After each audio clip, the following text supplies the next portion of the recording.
Hello friends, welcome to Indian study पर आपका स्वागत है। दोस्तों, आज की इस वीडियो में मैं आप लोगों के लिए जीके का टेस्ट लेकर के आया हूँ, जो कि आपके आने वाले एग्ज़ाम यूपीएसआई के लिए बहुत ही ज़्यादा इंपॉर्टेंट है, जिसमें मूल विधि और संविधान के क्वेश्चंस को भी शामिल किया गया है, जैसा कि आपके एग्ज़ाम यूपीएसआई में पूछा जाना है। तो वीडियो को एंड तक जरूर देखिएगा। पहला क्वेश्चन आपके सामने, अपराधी द्वारा कारित अपराध संज्ञेय है अथवा असंज्ञेय, जमानती है अथवा गैर जमानती, इसका निर्धारण निम्नलिखित में से उल्लेखित है किसमें? जल्दी बताओ। तो इसका जो निर्धारण है ये दंड प्रक्रिया संहिता में उल्लेखित है। चौथा ऑप्शन यहाँ पर आपका बिल्कुल क्या होगा सर? करेक्ट होगा। नेक्स्ट क्वेश्चन, खुदीराम बोस को ब्रिटिश न्यायाधीश मजिस्ट्रेट की हत्या के प्रयास के लिए फांसी दी गई थी। किसके द्वारा? किस मजिस्ट्रेट के द्वारा या किस मजिस्ट्रेट की हत्या के प्रयास के लिए? तो खुदीराम बोस को ब्रिटिश न्यायाधीश मजिस्ट्रेट किंग्सफोर्ड की हत्या के प्रयास के लिए फांसी दी गई थी। यानी कि इस क्वेश्चन का पहला ऑप्शन जो है वो आपका बिल्कुल क्या हो जाएगा? करेक्ट हो जाएगा। 1908 में दी गई थी इनको फांसी। किस रेडियोधर्मी तत्व के विश्व के सबसे बड़े भंडार भारत में पाए जाते हैं? बहुत इंपॉर्टेंट क्वेश्चन है ये। किस रेडियोधर्मी तत्व के विश्व के सबसे बड़े भंडार भारत में पाए जाते हैं? तो वह है आपका थोरियम। चौथा ऑप्शन जो है वो आपका बिल्कुल क्या हो जाएगा? करेक्ट हो जाएगा। नेक्स्ट क्वेश्चन से आपका कि निम्नलिखित में से कौन सी भारतीय दंड संहिता की धारा भारतीय संविधान की धारा 14 व 21 के अधीन असंवैधानिक करार की गई है? जल्दी बताइए। निम्नलिखित में से कौन सी भारतीय दंड संहिता की धारा भारतीय संविधान की धारा 14 व 21 के अधीन असंवैधानिक करार की गई है? तो सही आंसर हो जाएगा धारा 303। दूसरा ऑप्शन यहाँ पर आपका बिल्कुल करेक्ट है। ब्रह्मोस मिसाइल की सर्वोच्च सुपरसोनिक गति मैक में क्या है? मैक जो है वो जो मिसाइल्स होती हैं या जो वायुयान होते हैं उनकी गति मापने के लिए यूज़ की जाती है। तो जल्दी बताइए कितनी है? तो सही आंसर आपका क्या हो जाएगा? 2.8 से 3 मैक। तीसरा ऑप्शन बिल्कुल करेक्ट। नेक्स्ट क्वेश्चन से स्टार्ट करने से पहले मैं आपको बता दूं, दोस्तों, अगर आप यूपी टेट की तैयारी कर रहे हैं और चाहते हैं कि यूपी टेट के एग्जाम में 130 प्लस नंबर आए, तो आप लोगों को यह बुक परचेस करना पड़ेगी, क्योंकि चक्षु पब्लिकेशन आप लोगों के लिए ये बेस्ट बुक लेकर के आया है। इस बुक को बिल्कुल यूपी टेट का जो सिलेबस है उसी के अनुसार तैयार किया गया है। 3000 से ज्यादा आपको क्वेश्चंस देखने को मिल जाएंगे। यूपी टेट का जो पाठ्यक्रम है, जो सिलेबस है, उसी के अनुसार इस बुक को तैयार किया गया है। और 2 सॉल्व पेपर हैं लास्ट ईयर के, जिससे आपको ये आइडिया मिल जाएगा कि इस बुक में जो मटेरियल है वो आपके लिए यूजफुल है कि नहीं, क्योंकि इस बुक को बिल्कुल हूबहू उसी तरीके से तैयार किया गया है जैसा कि आपके एग्जाम यूपी टेट में पूछा जाता है। तो ये यूपी टेट एग्जाम के लिए बेस्ट बुक है। पूरे मार्केट में इससे अच्छी आपको बुक देखने को नहीं मिलेंगे, ये मेरा आपसे वादा है। ठीक है। और सबसे अच्छी बात क्या है, देख लीजिए दोस्तों, जो आपका यूपी टेट का सिलेबस है, जिसमें बाल विकास, शिक्षण विधियां, उसके बाद हिंदी, इंग्लिश, फिर उसके बाद आपका जो भी जीके है, सारा कुछ जो है या गणित है, यहां पर आपको बता दिया गया है। बिल्कुल पूरा विषय सूची में बता दिया गया है। फिर इसी के अनुसार आपको पूरा बुक जो है वो तैयार की गई है। ठीक है। और एक चीज मैं आपको और बता दूं, यूपी टेट की तैयारी करने के बाद इस बुक के बाद आपको अगर प्रैक्टिस भी करना है तो चक्षु पब्लिकेशन की प्रैक्टिस सेशन वाली बुक भी आती है, जिसमें 15 प्रैक्टिस सेट है और 5 प्रीवियस ईयर के सॉल्व पेपर भी हैं। तो यहां से आपकी तैयारी जो है वो और बेहतर हो सकेगी। समझ रहे? स्टडी गाइड बुक से आप लोगों की तैयारी होगी यूपी टेट की, जो कि यूपी टेट के लिए बेस्ट बुक है। और यूपी टेट एग्जाम की अगर आप प्रैक्टिस करना चाहते हैं तो ये प्रैक्टिस बुक भी आती है, तो यहां से भी आप इससे आप प्रैक्टिस कर सकते हैं। दोनों ही बुक के लिंक आपको डिस्क्रिप्शन में मिल जाएंगे, या आप ऑफलाइन मार्केट जो है वो परचेस कर सकते हैं, या तो ऑनलाइन परचेस कर लीजिए जो कि डिस्क्रिप्शन में लिंक दिया हुआ है, या इनकी खुद ऑफिशियल वेबसाइट है वहां सर पे जाकर भी परचेस कर सकते हैं, या ऑफलाइन मार्केट से भी जाकर के परचेस कर सकते हैं। डिस्क्रिप्शन में आपको लिंक मिल जाएंगे। ठीक है। क्वेश्चन नंबर 46 है, विश्व स्वास्थ्य संगठन WHO की संतुलित आहार की सलाह के अनुसार अस्वास्थ्यकर वजन बढ़ाने के लिए कुल वसा कुल ऊर्जा सेवन से फिल इन द ब्लैंक्स कितनी अधिक नहीं होना चाहिए? तो आपका सही आंसर हो जाएगा 30%। दूसरा ऑप्शन जो है वहां पर आपका बिल्कुल क्या हो जाएगा? करेक्ट हो जाएगा। नेक्स्ट क्वेश्चन से आपका देखो, अगर आपको वजन बढ़ाने से बचना है और अस्वस्थकर यानी कि आपको हेल्दी रहना है, तो आपको क्या करना पड़ेगा? जो संतुलित आहार की जो सलाह दी गई है WHO के द्वारा, जो कुल वजन है कुल वसा कुल ऊर्जा सेवन से 30% अधिक नहीं होना चाहिए बस, ठीक है। छल की सजा का संबंध निम्नलिखित में से IPC की किस धारा में है? छल की सजा, जल्दी बताओ किस धारा में है IPC की? तो आपका जो सही आंसर हो जाएगा वह क्या हो जाएगा सर? धारा 417 में। दूसरा ऑप्शन यहाँ पर आपका बिल्कुल करेक्ट है। उत्तर प्रदेश राज्य में टेहरी बांध परियोजना किस देश के सहयोग से पूरी की जाएगी? जल्दी बताइए, किस देश के सहयोग से पूरी की जाएगी? तो आपका सही आंसर हो जाएगा सोवियत रूस, और ये हो भी गई है, 2006 की बात है, ठीक है। सिविल सेवा किसके शासनकाल में प्रारंभ की गई थी? ये बहुत इंपॉर्टेंट क्वेश्चन है। तो सिविल सेवा की शुरुआत किसके शासनकाल में हुई थी? कॉर्नवालिस। तीसरा ऑप्शन बिल्कुल करेक्ट है। किस दिन राष्ट्रीय मतदाता दिवस मनाया जाता है? इंपॉर्टेंट और सिंपल क्वेश्चंस। तो राष्ट्रीय मतदाता दिवस प्रत्येक वर्ष हम 25 जनवरी को मनाते हैं, पहला ऑप्शन करेक्ट।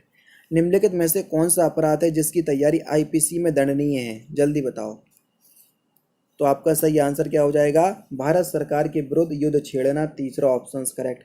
ब्रिक्स देश का एक हिस्सा कौन सा राष्ट्र है? जल्दी बताओ। ब्राज़ील, रूस, इंडिया, चाइना और साउथ अफ्रीका। अब आपको कौन सा दिख रहा? ब्राज़ील दिख रहा है, चौथा ऑप्शन करेक्ट। और सभी जो हिस्से हैं वो मैंने आपको बता दिए, ठीक है। नेक्स्ट क्वेश्चन, माउंट एवरेस्ट पर चलने वाली प्रथम भारतीय महिला कौन सी थी? भारतीय महिला की बात हो रही है, तो आपका सही आंसर हो जाएगा बिछेंद्री पाल। और ये कब चढ़ी थी? 1989, ठीक है। भारत के कोई क्षेत्रों में लाल मिट्टियाँ या लाल मिट्टी पाई जाती है, मिट्टी के लाल रंग होने का मुख्य कारण क्या है? जल्दी बताइए सर। तो मिट्टी के लाल होने का मुख्य कारण क्या है? फेरिक ऑक्साइड की उपस्थिति, तीसरा ऑप्शन यहाँ पर आपका बिल्कुल करेक्ट हो जाएगा। शून्य काल का अर्थ क्या है? क्योंकि शून्य काल जो है ये भारत की देन है, और शून्य काल का अर्थ क्या होता है? जल्दी बताओ। तो शून्य काल का अर्थ क्या हो जाता है? जब कोई अति महत्वपूर्ण विषय चर्चा के लिए उठाया जाए, यानी कि इस क्वेश्चन का दूसरा ऑप्शन करेक्ट। कभी कभी तो यही पूछ लेता है कि शून्य काल का समय कितना होता है, तो 12 से 1 के बजे के बीच होता है। देखो, शून्य काल संसद के दोनों सदनों में प्रश्न काल के बाद का समय होता है, जो 12 से 1 का बीच का समय होता है, ठीक है। इसमें अति महत्वपूर्ण विषय उठाए जाते हैं व उन पर चर्चा होती है, ठीक है। नेक्स्ट क्वेश्चन, समेकित बाल विकास परियोजना जिसको हम ICDS के कार्यकर्ताओं के प्रशिक्षण के लिए फिल इन द ब्लैंक शीर्ष संस्था है। इसके अलावा बाल अधिकार एवं महिलाओं की तस्करी की रोकथाम व प्रशिक्षण देने के लिए यह दक्षिण एशियाई क्षेत्रीय सहयोग संगठन देशों की प्रमुख संस्था भी है। तो उस संस्था का नाम बताना है, वो ये सारे काम क्या करती है? तो जल्दी बताइए कौन सी संस्था है? तो सही आंसर हो जाएगा राष्ट्रीय जन सहयोग व बाल विकास संस्थान, दूसरा ऑप्शन बिल्कुल करेक्ट। भाखड़ा बांध किस नदी पर बना है? जल्दी बताओ, भाखड़ा बांध किस नदी पर बना है? तो आपका सही आंसर हो जाएगा ये सतलज नदी पर बना है सर। किस नदी पर? सतलज नदी पर बना है, तीसरा ऑप्शन यहाँ पर आपका बिल्कुल करेक्ट हो जाएगा। ये हिमाचल प्रदेश में है, ठीक है। नेक्स्ट क्वेश्चन, सर्वाधिक वार्षिक वर्षा कहाँ होती है? सर्वाधिक वार्षिक वर्षा, तो सर्वाधिक वार्षिक वर्षा जो है ये अमेजन बेसन में होती है, इसलिए अमेजन के जो वन हैं या जो जंगल है वो बहुत घने हुए हैं। अवमूल्यन का अर्थ क्या होता है? जल्दी बताइए, अवमूल्यन का अर्थ क्या होता है? तो सही आंसर आपका क्या हो जाएगा? अन्य देशों की मुद्रा की तुलना में घरेलू मुद्रा का मान कम होना, यानी कि तीसरा ऑप्शन करेक्ट। भारत का सबसे कम जनसंख्या वाला राज्य कौन सा है? सबसे कम, तो सिंपल है ये, तो सबसे कम है आपका मिजोरम। यहाँ पर चले जाओ तो सबसे कम है सिक्किम, फिर मिजोरम है, फिर अरुणाचल प्रदेश, फिर गोवा। पूर्वी यूरोपीय देश जहाँ पहली उल्लेखनीय दुर्घटना तबाही का कारण बना एक परमाणु रिएक्टर वह है कहाँ पर? तो आपका जो सही आंसर हो जाएगा वह हो जाएगा चेरनोबिल में, यानी कि इस क्वेश्चन का दूसरा ऑप्शन करेक्ट। मूक घाटी जिसको हम साइलेंट वैली कहते हैं कहाँ पर स्थित है? जल्दी बताओ। मूक घाटी जिसको हम साइलेंट वैली कहते हैं ये कहाँ पर स्थित है? तो ये केरल राज्य में स्थित है, और थोड़ा डीपली जाएं तो केरल में स्थित बायोस्फीयर रिजर्व नेशनल पार्क में। नेक्स्ट क्वेश्चन, भारतीय शास्त्रीय नृत्य को विदेशों में किसने लोकप्रिय बनाया? जल्दी बताओ, भारतीय शास्त्रीय नृत्य को विदेशों में किसने लोकप्रिय बनाया? तो ये बनाया उदय शंकर जी ने, दूसरा ऑप्शन करेक्ट। भारत का सबसे बड़ा एकल द्वीप सुदूर दक्षिण में कौन सा है? दक्षिण की बात हो रही है, सभी बताए थे अभी बीच में किसी वीडियो में आए थे। तो आपका सही आंसर क्या हो जाएगा? दक्षिण में आपका ग्रेट निकोबार द्वीप, चौथा ऑप्शन यहाँ पर आपका बिल्कुल करेक्ट हो जाएगा। नेक्स्ट क्वेश्चन, भारत का रुर किस नदी बेसिन को कहा जाता है? इंपॉर्टेंट क्वेश्चन, भारत का रुर किस नदी बेसिन को कहा जाता है? तो आपका सही आंसर हो जाएगा दामोदर नदी बेसन, पहला ऑप्शन करेक्ट। पहले जैन तीर्थकर कौन थे? Important questions. पहले जैन तीर्थकर कौन थे? तो अगर हम बात करें तो पहले थे आपके ऋषभ देव, और अगर हम बात करें 24वें तो वो थे आपके महावीर स्वामी। तो ये दोनों ही क्वेश्चंस आपसे पूछे जाते हैं। नेक्स्ट क्वेश्चन से आपका कि भारत में निम्नलिखित में से किस प्रकार के वन का सबसे बड़ा क्षेत्र है? जल्दी बताओ, भारत में सबसे ज़्यादा किस प्रकार के वन पाए जाते हैं? तो सही आंसर हो जाएगा उष्णकटिबंधीय नम पर्णपाती वन, लगभग 37% पाए जाते हैं ये वन। तो तीसरा ऑप्शन यहाँ पर आपका बिल्कुल क्या हो जाएगा सर? करेक्ट हो जाएगा। नेक्स्ट क्वेश्चन, कौन सी कोटि बायोस को सर्वोत्तम परिभाषित करती है? बायोस, जल्दी बताओ। Basic input output system, BIOS का ये फुल फॉर्म होता है। तो ये क्या होता है? एक फर्मवेयर होता है। यानी कि इस क्वेश्चन का तीसरा ऑप्शन जो है वो आपका बिल्कुल क्या हो जाएगा? करेक्ट हो जाएगा। नेक्स्ट क्वेश्चन, संवैधानिक उपचारों का अधिकार के तहत आता है क्या? संवैधानिक उपचारों का जो अधिकार है वो किसके तहत आता है? तो आप सभी लोग जानते हैं ये अनुच्छेद 32 के तहत है, और 12 से 35 तक पूरे मूल अधिकार हैं, तो ये मूल अधिकार के अंदर आएगा। तो पहला ही ऑप्शन यहाँ पर आपका बिल्कुल करेक्ट।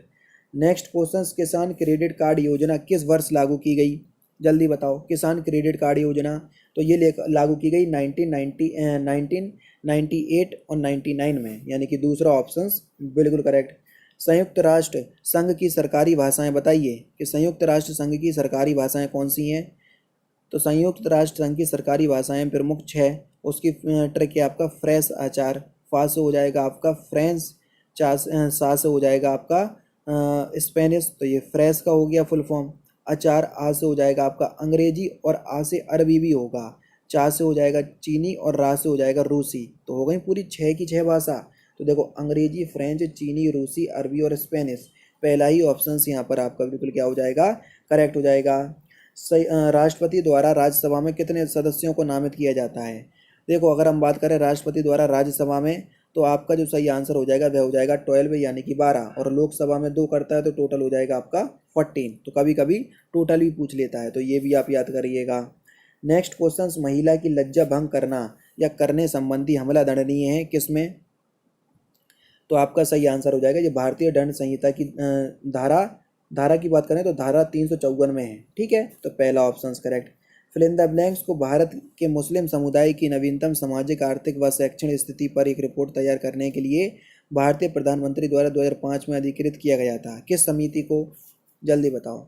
ये रिपोर्ट तैयार करने के लिए किस समिति को तैयार किया गया था? तो सही आंसर हो जाएगा आपका सच्चर समिति, दूसरा ऑप्शन यहाँ पर आपका बिल्कुल करेक्ट है। ये जो आपका यातायात चिन्ह दिख रहा है, इस यातायात चिन्ह का मतलब क्या है? जल्दी बताओ। तो इस यातायात चिन्ह का मतलब है आगे जाने दें, यानी कि पहला ही ऑप्शन बिल्कुल करेक्ट। नेक्स्ट क्वेश्चन से आपका कि भारत का फिल इन द ब्लैंक्स अधिनियम जंगली जानवरों, पक्षियों और पौधों के लिए सुरक्षा प्रदान करता है। तो ये कौन सुरक्षा प्रदान करता है? तो भारत का वन जीव संरक्षण अधिनियम जंगली जानवरों, पक्षियों और पौधों के लिए सुरक्षा प्रदान करता है, दूसरा ऑप्शन करेक्ट। किन्हें अग्रिम कर के भुगतान से छूट प्राप्त है? जल्दी बताओ, किन्हें अग्रिम कर के भुगतान से छूट प्राप्त है? तो सही आंसर क्या हो जाएगा? वेतनभोगी लोग जिनके पास कारोबार या पैसे से लाभ और अभिलाभ की मद में कर देने योग्य कोई आय नहीं हो। तो यहाँ पर चौथा ऑप्शन करेक्ट हो जाएगा। नेक्स्ट क्वेश्चन, भूमि अधिग्रहण, पुनर्वास और पुनर्स्थापन अधिनियम 2013 में उचित मुआवजा और पारदिशा का अधिकार निम्नलिखित में से या फिल इन द ब्लैंक्स के भूमि अधिग्रहण अधिनियम की जगह ले ली? तो 2013 ने, या ये वाला जो अधिकरण है भूमि अधिग्रहण, पुनर्वास और पुनर्स्थापन अधिनियम 2013 ने किसकी जगह ले ली? तो आपका जो सही आंसर हो जाएगा वह हो जाएगा भूमि अधिग्रहण अधिनियम 1894 की, यानी कि इस क्वेश्चन का पहला ऑप्शन जो है वो आपका बिल्कुल क्या हो जाएगा? करेक्ट हो जाएगा। सेकंड लास्ट क्वेश्चन, यदि कोई सूचना का अधिकार यानी कि ITI या राइट टू इन्फॉर्मेशन, जिसको हम RTI कहते हैं, आवेदन जन सूचना अधिकारी के निर्णय से संतुष्ट नहीं है, तो वह क्या कर सकता है? वह आवेदक द्वारा जन सूचना अधिकारी के निर्णय की प्राप्ति की तारीख 30 दिनों के भीतर पहली अपील दर्ज कर सकता है। बिल्कुल कर सकता है, पहला तो आपका बिल्कुल करेक्ट है। दूसरा पॉइंट देखो, 60 दिनों के भीतर केंद्रीय जन सूचना अधिकारी को शिकायत दर्ज कर सकता है, ये भी कर सकता है। तो दोनों ही आपके बिल्कुल ठीक हैं, तो यहाँ पर P और Q दोनों ही सही हो जाएंगे।